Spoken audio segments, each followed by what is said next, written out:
All right. Welcome back to another episode. If you're new to the channel, welcome. My name's Christian Clay. This is More FLA Homes. More homes hit the market.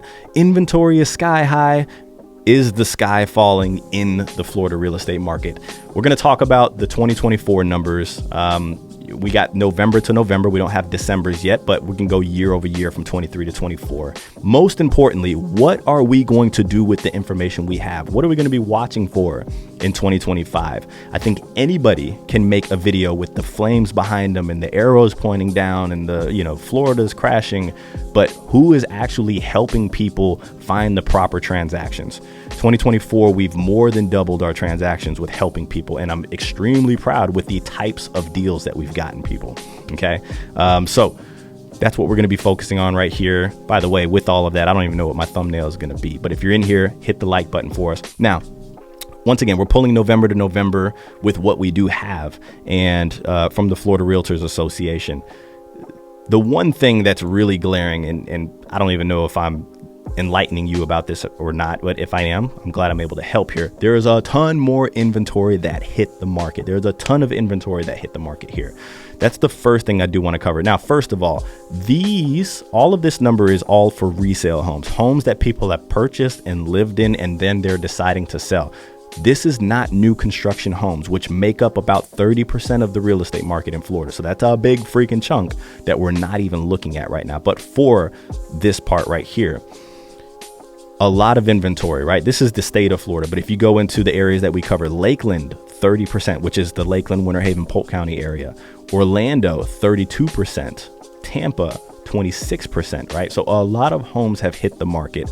I don't think that's a secret. I think there's a lot of people that are leaning into that.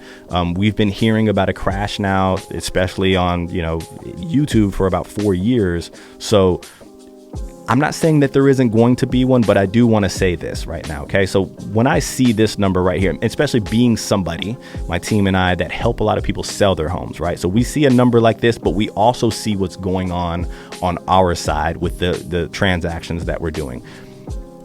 When I looked at 2023 versus 2024 in our area, what I am focusing on in 2023, 13,000 people have pulled their home off of the market, right? Said, I don't like what I'm seeing. Maybe I want to stay where I'm at. Maybe I don't like the number, whatever. 13,000 in 2024, 18,000. So you got 5,000 more people that have pulled their home off of the market because they just don't like what they see. Why am I bringing that up? Yes, there are a lot of homes hitting the market, but we are noticing there's more people that are just testing the market than are in distress and need to sell, right? That's what happened in 2008, 2007, 2009. People were in distress. They needed to sell. They couldn't pull their home off of the market, right? In this case, we're seeing some people kind of come back to realization. And who determines the value of somebody's home? Right? It's not going to be the appraiser. It's not going to be the seller. I mean, it could be in the right market, but honestly, you have nothing to sell if you have nobody to buy the home. The buyers are the ones that determine the price of the home. We're going to talk about that here in a second. But with this number going up, more people being able and having the luxury of saying, no, I don't like what I'm seeing with my home on the market, I'm going to pull it off. If we follow the trend of people selling their homes every 7 years, there's a great chance that everybody that's selling their home, or most people, are in the most affordable home right now that they could possibly find, right? They're in a lower interest rate. Everybody's talking about prices doubling. Well, guess what? Everybody that's selling their home has a home that's probably the most affordable that they can possibly have, right? Unless you have $200,000, $300,000, $400,000, $500,000 to throw at your next home, buy it down a little bit, help you out. In that case, I think it's more of a luxury to move up than anything. Okay. So they don't need to sell. That's just what we're seeing on our end. Maybe they do need to sell, and maybe you guys see it from a different light and you're like, he's crazy, I'm getting kicked out. Maybe, I don't know. But from our side, we're seeing people that are like, I don't need to move. I'm not seeing what I like. I'll pull it back. Now, where has the demand been, right? Because here is your supply has gone up. Where the heck has the demand been? In 2024, we know it has been a crazy market for all, right? You had the NAR settlement, which have really flushed a lot of realtors out of the market. But I will say the NAR settlement has really pulled up a lot of questions for a lot of people, buyers, sellers. So that's something that was kind of an unknown within the market. You had interest rates, which we all know, right? Interest rates were either up, down, staying in the middle. Like, I feel like anytime the Fed was to release interest rates or rates at all, we're watching it like it's the college football playoff bracket, like who's going to be what's going to be where. And then obviously you had the election, right? Any realtor that's out there knows that things typically freeze up a tad during election year because it's the unknown. I don't think it's a scary reason. I think sometimes people just want to, eat their popcorn, sit around. Others are more kind of making their strategy behind who's going to be elected, who's not. Either way, we do know all of those things mixed together will typically make people wait on the sideline. Okay. So in 2025, with a little more predictability or a little less unknown when it comes to maybe interest rates, you're getting a little used to interest rates. Election is over with. So I do think that people will poke their head out a little bit more. Just my thought. Don't have any data to back that up. Just giving you my opinion here. Now, I will say new construction, right? I told you that we've more than doubled our transactions in 2024, although we're seeing here that closed sales have gone down. So I do know that there's a lot of agents out there that are feeling this, but I will say we have more than doubled our transactions in 2024. And I would say about 80% of those transactions have been new construction homes, right? New construction homes make up about 30% of the market in the state of Florida. Why is this important? Because we're not seeing this in the data. Right? So what makes new construction so special, right? Why are we focusing on that? Why have we really leaned into it? Well, for the buyer side, you get warranties, right? So you feel a little better about having a home that you can take care of. If you get warranties and the home's new, you typically get lower homeowners insurance. Yes, homeowners insurance is an issue in Florida, but for new construction, it is not an issue in Florida, okay? They're energy efficient. You're going to save a little more money when it comes to your electrical bill. But lastly, why we've been focusing on it and why I think new construction is really kind of shaping the market is because builders will build, okay?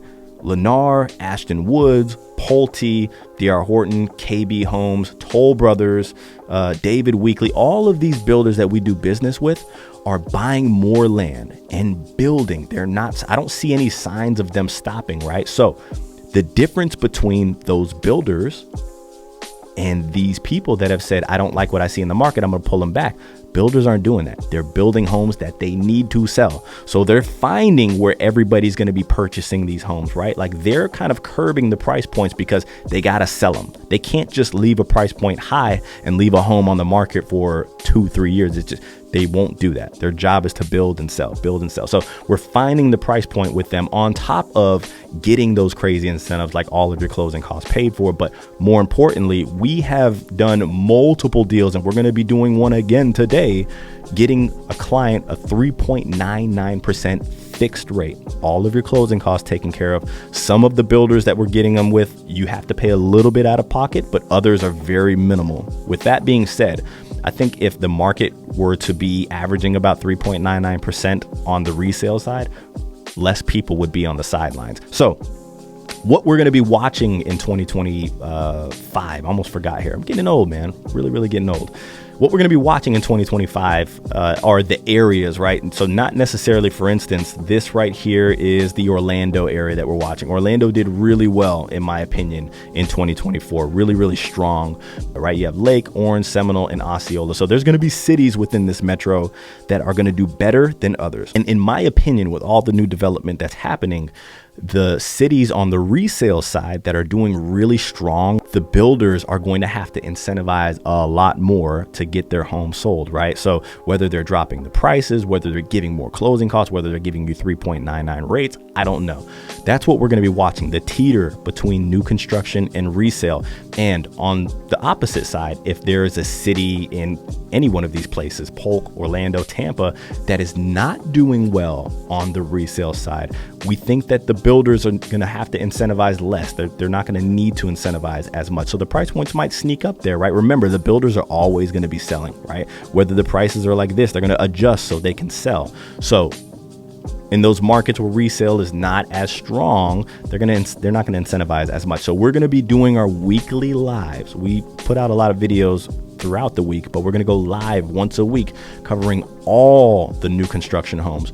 What's selling? Where are they adjusting their prices? Where are they, lifting them up? Where are they dropping them? And that's going to tell us a lot more as to what's happening within the market. We're going to do the same thing on the resale side. So, with that being said, hopefully you guys are along with us for the ride on 2025.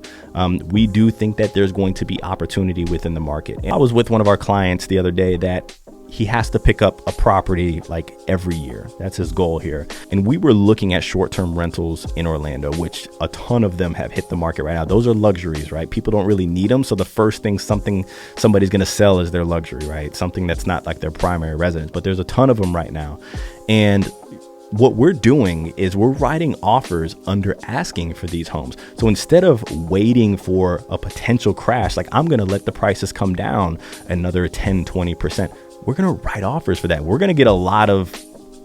We're going to get a lot of people like, I don't need to sell my home, but there may be the one in there that we do get at a price point that they do like. So instead of waiting around for everything to come down, why don't we just start writing offers for that? And if you don't get any of your offers accepted, that goes to tell you where the market is, right? Because you have to buy the home in order to adjust the price point. If next year, right, we have this same talk and this is almost right where it didn't mean anything, right? The transactions that happen mean the most, okay? So with that being said, do me a favor, hit the like button. If you're not subscribed, you got to check, hit the subscribe button, because I promise you we're bringing you quality content. And yeah, we'll catch you guys on the next one.